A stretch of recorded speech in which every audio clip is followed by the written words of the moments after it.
melihat banyak novel-novel bestseller seperti Laskar Pelangi, Harry Potter, Sherlock Holmes, dan banyak lagi yang sudah menjadi alih wahana menjadi film.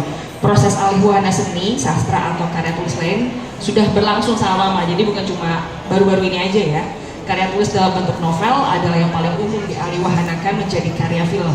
Pilihan novel-novel bestseller, novel dengan pembaca ratusan ribu hingga jutaan adalah sasaran bagi pembuat film untuk mengalihwahanakan menjadi karya audiovisual dengan menikmat karya yang lebih besar lagi. Nah, apakah karya novel bestseller ini identik dengan film laris atau novel box office? Apakah peluangnya lebih besar dan dengan memfilmkan novelnya laris? Ini semua tantangan yang tentu tidak mudah untuk dicapai dan dibilang sangat terjal di jalannya. Tidak ada karya sukses yang mudah dicapai, tapi ada pergulatan, munculkan perdebatan, ketidaksetujuan dalam proses ekranisasi novel menjadi karya film. Jadi nanti kita sudah hadir di sini beberapa narasumber yang saya langsung bisa perkenalkan ya. Jadi dalam kesempatan Story Market ini hadir untuk menjadi ruang diskusi bersama bagi para pemegang IP, talk show yang bertemakan tantangan dan peluang proses ekranisasi karya novel menjadi karya film terselenggara atas kerjasama Expos Publishing, Sinemata, dan MDK Production. Boleh minta tepuk tangannya semua. PH kami yang salah satu yang memproduser film tersebut. Nah, pada saat ini ya saya senang hadir dengan senior-senior saya.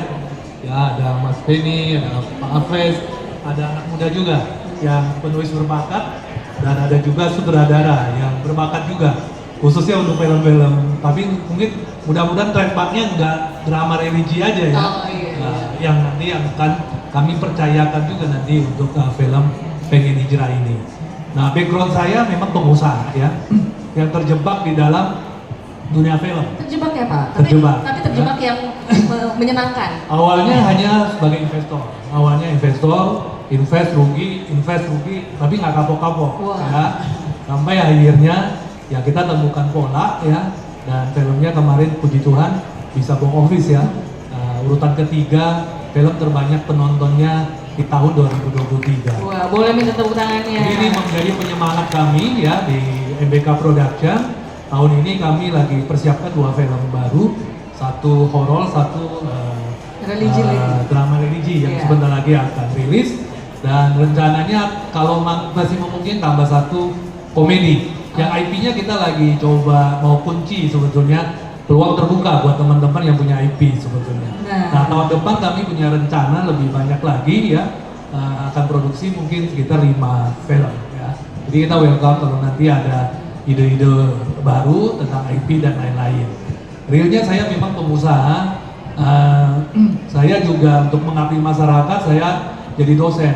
Kebetulan tadi pagi sampai siang ngajar dulu, nah pas acaranya hari ini bisa tampil sebagai produser. Jadi kadang-kadang bertindak sebagai pengusaha, kadang-kadang bertindak sebagai dosen, dan hari ini tampil sebagai produser. Multitask sekali Pak. Dia ajak Pak Afes main, masuk scene belum berani. Jadi pemain belum berani. Jadi masih sebatas hanya berani menjadi eksekutif produser saja. Ya, mungkin itu sedikit perkenalan dari saya. Ya.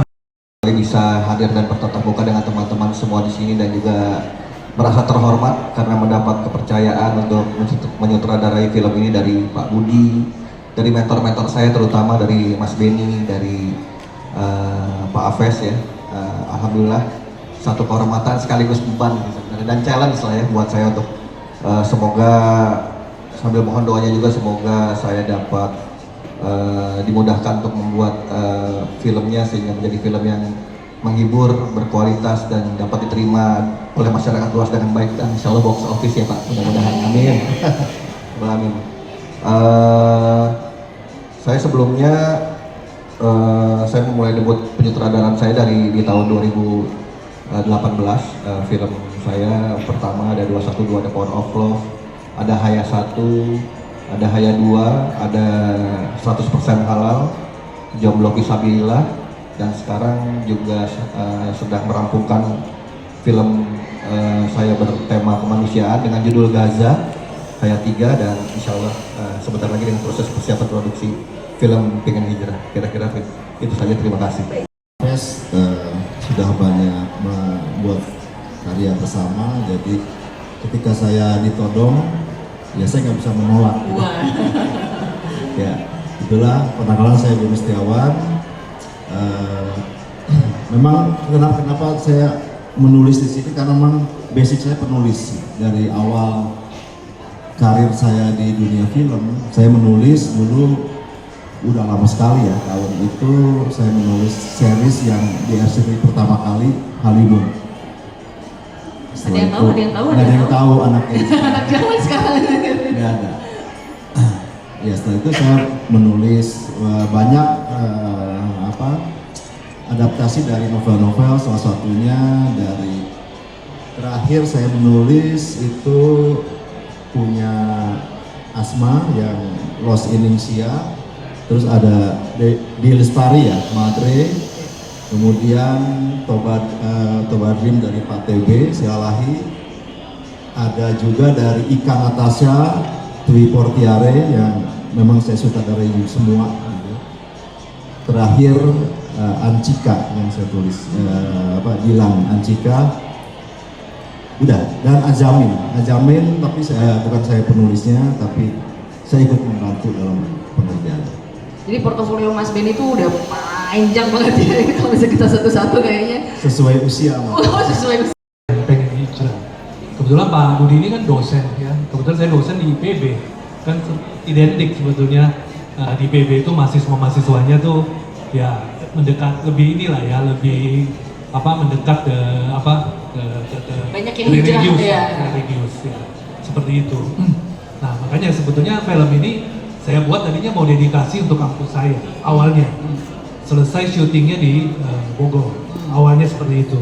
Tapi terkendala oleh COVID-19 kita tertahan. Makanya yang muncul kemarin malah bukan pengen hijrah, air mata di ujung sajadah dulu ya.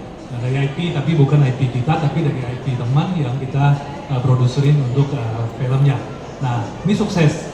Nah, kita melihat film ini bisa sukses ya, berarti target marketnya juga kurang lebih sama sebetulnya nanti. Nah, makanya kita kembangkan lagi film Pengen Hijrah ini lebih luas lagi, bukan hanya sampai di Bogor. Nah, tapi karena perjalanan kami juga kemarin kita sempat pribadi tahun lalu sempat berkunjung ke Uzbekistan ya. Saya melihat banyak peninggalan-peninggalan sejarah Islam di sana, dan buat saya sendiri cukup mengagumkan buat saya. Nah, saya ingin lewat film maupun lewat buku ini mungkin lebih banyak penonton dan pembaca yang mengetahui sejarah-sejarah Islam, tapi melalui satu karya seperti novel maupun nanti di film. Nah, makanya kita challenging senior-senior saya ya, Pak Afes, Pak Beni, bagaimana kita kembangkan lagi nih film ini, bukan cuma hanya selesai di Bogor, tapi bisa ke Uzbekistan. Dan satu lagi, karena kampung saya, kalau Pak Afes pembuat filmnya ya, Laskar Pelangi, kebetulan kampung Laskar Pelangi adalah kampung saya. Di Gantong juga Pak? Di Gantong, betul. Saya orang Belitung asli ya. Jadi saya ingin bawa juga cerita film ini ke kampung saya di Belitung. Jadi makanya nanti baik novel maupun hijrah ini bercerita di 3 lokasi ya, lokasi di kampus sendiri, lokasinya di Bogor. Nah, keindahan pantai-pantai Belitung juga akan ditampilkan ya, dan cerita juga kehidupan di sana di Pulau Belitung. Dan yang gak kalah serunya nanti sebetulnya di nanti proses romance dan hijrahnya Alina ini nanti prosesnya di Uzbekistan. Kira-kira ketika kita mau menovelkan ini, ada inisiatif ke arah ke sana sebenarnya. Jadi bukan hanya sesuatu yang kita ini kan sudah sering banget nontonnya di medsos apa segala macam ini, tapi mari kita kembali melihat buku dan membaca novel. Karena berbeda, membaca itu ada dunianya tersendiri gitu. Punya imajinasi tersendiri gitu. Saya ingat ketika kebetulan saya memang suka membaca. Ketika kita memulai membuat film Laskar Pelangi itu ya, saya satu kesempatan membaca bukunya, itu seperti berkeringat bercucuran yang luar biasa gitu. bagaimana dahsyatnya sebuah bacaan bisa mempengaruhi seseorang. Gitu. Nah itu yang selalu saya selalu kalau buku itu selalu membawa sesuatu imaji yang berbeda. Film pun membawa imaji yang berbeda. Tetapi buku itu menjadi sesuatu kita punya subjektivitas terhadap sebuah nilai. Kalau film kan sudah ditonton rame-rame, jadi menjadi sebuah subjektivitas bersama-sama. Itu sih intinya. Jadi pengen hijrah yang teman-teman, ini adalah sebuah fenomena yang luar biasa. Kita coba hal itu, momentum itu kita coba tuliskan dan menjadi sebuah catatan yang bisa kita diskusikan bersama. Nah, nanti insya Allah tahun depan filmnya akan tayang di bioskop dan kita akan bisa mendapatkan sebuah experience lain bagaimana sebuah novel menjadi sebuah film. Pasti ada beberapa hal yang jadi dari ide cerita Pak Budi dituliskan kemudian oleh Hengki, dituliskan kembali menjadi sebuah skenario oleh Pak Beni, itu kita punya beberapa adaptasi dan itu menjadi satu. Kalau Pak Budi ini 3 SKS Pak ini pelajarannya 3 SKS ini karena ada teori-teori yang lapisan-lapisannya mesti kita ketahui dan ini sangat menarik sekali. Kalau adaptasi dalam bahasa Pak Sapodi Djoko Damono kan ahli wahana ya. Nah, kalau ada yang bilang ini filmisasi gitu kan, itu sih tambahannya. Saya kira Anda harus membaca dulu sebelum nonton filmnya. Bukan harus ya, malah wajib ya. Wajib membaca dulu. Mumpung bukunya masih diskon nggak di sini? Diskon dong. Oh, masih diskon. Bisa Silakan. langsung ditanda tangan penulis lagi. Diskon ya Mas Taufik bukunya? Diskon kan? Nah, ada diskon, jadi mari sama-sama membaca bukunya dulu dan mudah-mudahan ini menjadi inspirasi yang kepada teman-teman tentang bagaimana kekuatan hijrah. Sebenarnya tadi yang sudah sampaikan sama Pak Hafez, intinya film dan novel itu medium yang berbeda. Film dan novel itu medium yang berbeda. Sebagai sutradara, yang penting sebenarnya kan karena di sini yang menulis adalah Mas Beni, menulis novelnya adalah Mas Hengki. Alhamdulillah senangnya di sini, terutama pemilik ide yang memberi kebebasan. Ya pastinya treatment film sangat visual kan ya, harus sangat visual. Sedangkan pembaca novel dia akan lebih berimaji dengan berusaha membayang-bayangkan dan sebagainya. Tapi di film tugas saya adalah berusaha menerjemahkan, menginterpretasikan naskah yang sudah ditulis oleh Pak Beni sehingga menjadi medium audiovisual yang menarik ya, yang menarik, menghibur. Dan ya karena pada prinsipnya film itu produk hiburan, bukan produk dakwah. Walaupun di sini ada tema religinya, karena religi kan bukan genre ya. Di genre film itu cuma ada drama, horor, thriller, action, dan komedi. Nah intinya sih khususnya sebenarnya ini tantangan sih ya, tantangan baik buat saya dan membuat saya juga sangat bersemangat karena kemarin juga saya sudah reki ke salah satu lokasi syutingnya di Uzbekistan dan senang banget karena ini mungkin film pertama dengan salah satu set di luar itu adalah ini pertama ya Pak di Uzbekistan, karena sebelumnya belum pernah ada. Rata-rata kan film Indonesia Budapest, Maroko, terus Mesir, terus Prancis, paling banyak Belanda, Eropa dan sebagainya. Dan ini jadi film pertama dengan salah satu latar belakang luar negerinya Uzbek yang ternyata pas kita kesana, bagus banget ya gitu ya. Ada sesuatu yang memberi kesan yang wah ini latarnya tuh oke banget gitu ya. Dan ya mohon doanya lah, mudah-mudahan saya bisa semaksimal mungkin, seoptimal mungkin untuk mewujudkan skenario yang dibuat oleh Pak Beni, karena challenge banget buat saya. Pak Beni mentor saya, Pak Hafez juga mentor saya, sehingga bisa menjadi satu produk film yang bisa diterima oleh masyarakat secara luas. Tidak hanya masyarakat penonton muslim, tapi juga penonton secara umum, secara luas. Kurang lebih sih seperti itu. Membaca novel. Salah satu novel yang paling saya sukai adalah novelnya Ayat-Ayat Cinta, kayak karya Habibur Rahman El-Shirazi saat itu. Ketika waktu baca novel itu, saya langsung berimajinasi, ini kalau jadi film ini box office nih. Itu di kepala saya langsung mikir kayak gitu. Box office. Nah, ketika tiba-tiba MD keluar mau dengan produk Ayat-Ayat Cinta dengan Mas Hanung, wah saya langsung sama menggebu-gebu sekali nonton gitu ya. Nah, jadi ketika saat itu saya menamatkan novel Ayat-Ayat Cinta itu hampir 2 kali.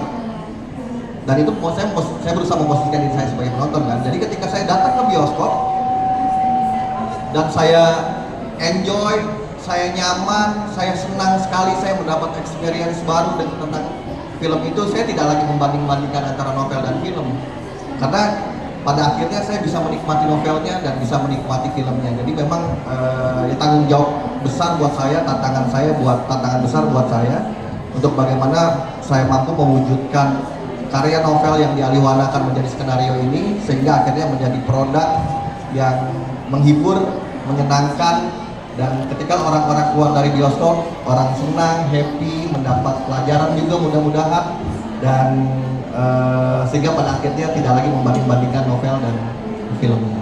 Kurang lebih sih itu Pak dari saya. Terima kasih. Oke, terima kasih sudah dijawab. Silakan Pak Budi.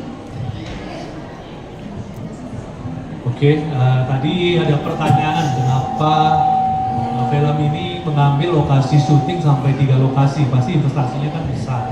Sementara pengembangan investasi seperti apa ya? Nah, saya mungkin perlu sampaikan MBK Production ini kita visi misinya bukan masalah sekedar keuntungan. Keuntungan tuh bisnis akan berkelanjutan, sebetulnya penting, tapi bukan itu tujuan utamanya. Kita ingin melahirkan karya-karya itu yang bisa memberikan inspirasi sebetulnya. Orang selesai menonton, ya, selesai membaca buku, ada inspirasi yang didapat dari film tersebut. Jadi kalkulasi biaya bukan kalkulasi utama lagi, tetapi apa yang bisa dihasilkan dari karya yang kita mau sajikan ke penonton. Nah, kita tetap berhitung di budget pasti ya, 3 lokasi pasti ada penambahan budget kalau hanya misalnya selesai lokasi di Bogor, apalagi tambah di luar negeri Uzbekistan, ditambah lagi di Pulau Belitung, 3 lokasi yang berbeda pasti budgetnya akan naik. Tetapi kita juga optimis ya, dengan pengalaman kami di film sebelumnya bisa tembus lebih dari 1 juta penonton, mestinya investasi bisa tercover ya. Tapi kembali lagi bukan masalah keuntungan saja, tetapi bagaimana kita menghasilkan film yang bermutu itu lebih utama. Terus yang kedua juga disampaikan bahwa menurut saya film ini universal ya. Film ini bukan juga milik sekelompok ya, agama tertentu ya harus dibuat. Kalau drama religi harus dibikin misalnya orang yang ngerti tentang agama tersebut.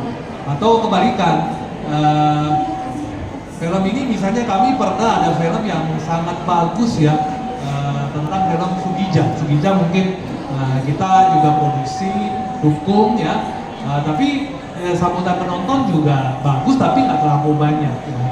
Saya sendiri pribadi, salah satu film favorit saya tadi disebutkan Ayat-Ayat Cinta, itu film favorit saya, apalagi soundtracknya sampai sekarang mengena, saya bisa nyanyi.